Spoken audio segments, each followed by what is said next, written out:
జై శ్రీకృష్ణ అలనాటి కథలకి స్వాగతం. ఈరోజు నేను చెప్పబోయే కథ ఈగ పేరు. అనగనగా ఒక చిన్న ఈగుంది.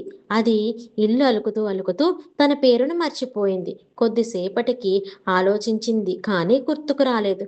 అప్పుడు అటుగా వెళుతున్న పేదరాశి పెద్దమ్మ దగ్గరికి వెళ్ళి, పేదరాశి పెద్దమ్మ, పేదరాశి పెద్దమ్మ, నా పేరేంటి అంది. నీ పేరు నీ పేరు నీ పేరు నాకు తెలియదు. కట్టెలు కొడుతున్న నా కొడుకును అడుగు అంది. ఈగ ఎగురుతూ వెళ్ళి, పెద్దరాసి పెద్దమ్మ, పెద్దమ్మ కొడుక, నా పేరేంటి అంది.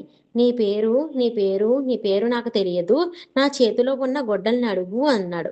అప్పుడు ఈగ గొడ్డల వైపు చూసి, పెద్దరాసి పెద్దమ్మ, పెద్దమ్మ కొడుక, కొడుకు చేతిలో ఉన్న గొడ్ల, నా పేరేంటి అంది. నీ పేరు నాకు తెలియదు.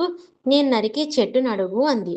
అప్పుడు ఈగ చెట్టు వైపుకు చూసి, పెదరాసి పెద్దమ్మ, పెద్దమ్మ కొడుక, కొడుకు చేతిలో ఉన్న గొడ్లు నరికే చెట్ట, నా పేరేంటి అంది.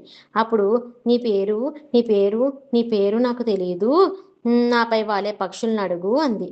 అప్పుడు ఈగ పెదరాసి పెద్దమ్మ పక్షుల వైపు ఈగ ఎగురుతూ పక్షుల దగ్గరికి వెళ్ళి, పెదరాసి పెద్దమ్మ, పెద్దమ్మ కొడుక, కొడుకు చేతిలో ఉన్న గొడ్లు నరికే చెట్టు మీద వాళ్ళ పక్షులారా, నా పేరేంటి అంది. అప్పుడు ఈ పక్షులు, నీ పేరు నాకు తెలియదు. మేము తాగే నీరు నడుగు అన్నాయి. అప్పుడు ఈగ నీరు దగ్గరికి వెళ్ళింది. పెదరాసి పెద్దమ్మ, పెద్దమ్మ కొడుక, కొడుకు చేతిలో ఉన్న గొడ్లు నరికే చెట్టు మీద వాళ్ళ పక్షులారా, పక్షులు తాగే నీరా, నా పేరేంటి అంది. అప్పుడు నీరు, నీ పేరు నీ పేరు నీ పేరు నాకు తెలియదు. నాలో ఉన్న చేపలను అడుగు అంది.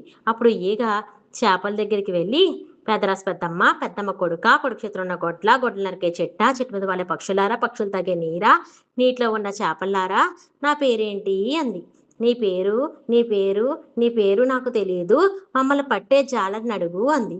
అప్పుడు జాలరి దగ్గరికి వెళ్ళి ఈగ, పెదరాసి పెద్దమ్మ, పెద్దమ్మ కొడుక, కొడుకు చేతిలో ఉన్న గొడ్లు నరికే చెట్టు మీద వాళ్ళ పక్షులారా, పక్షులు తాగే నీరా, నీటిలో ఉన్న చేపల్లారా, చేపలు పట్టే జాలరి, నా పేరేంటి అంది.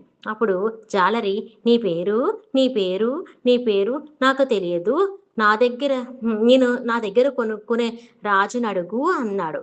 అప్పుడు ఈగ రాజు దగ్గరికి వెళ్ళి, పెదరాసి పెద్దమ్మ, పెద్దమ్మ కొడుక, కొడుకు చేతిలో ఉన్న గొడ్లు నరికే చెట్టు మీద వాళ్ళ పక్షులారా, పక్షులు తాగే నీరా, నీటిలో ఉన్న చేపల్లారా, చేపలు పట్టే జాలరి దగ్గర కొనుక్కునే రాజా, నా పేరేంటి అంది. అప్పుడు రాజు, నీ పేరు నాకు తెలీదు. నేను ఎక్కి కూర్చునే గుర్రాన్ని అడుగు అన్నాడు.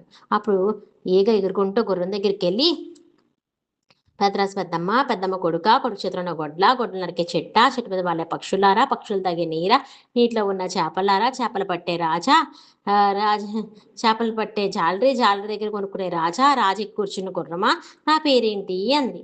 అప్పుడు గుర్రం అంది, నీ పేరు నాకు తెలీదు. నా కడుపులో ఉన్న బిడ్డను అడుగు అంది.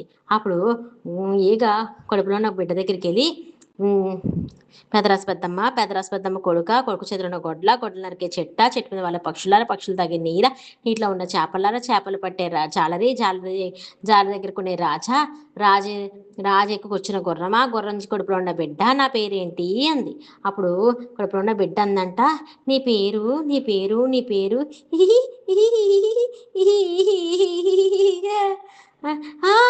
ఈగ ఈగ ఈగ ఈగమ్మ ఈగ ఈగ ఈగ ఈగ చిన్నదైన ఈగ, నేనమ్మ ఈగని అని చెప్పి ఈగ సంతోషంతో ఆనందంతో గెంతులేస్తూ తన పేరు గుర్తుకొచ్చినందుకు ఆనందంతో గెంతులేస్తూ ఇంటికి వెళ్ళిపోయి హ్యాపీగా ఉందంట.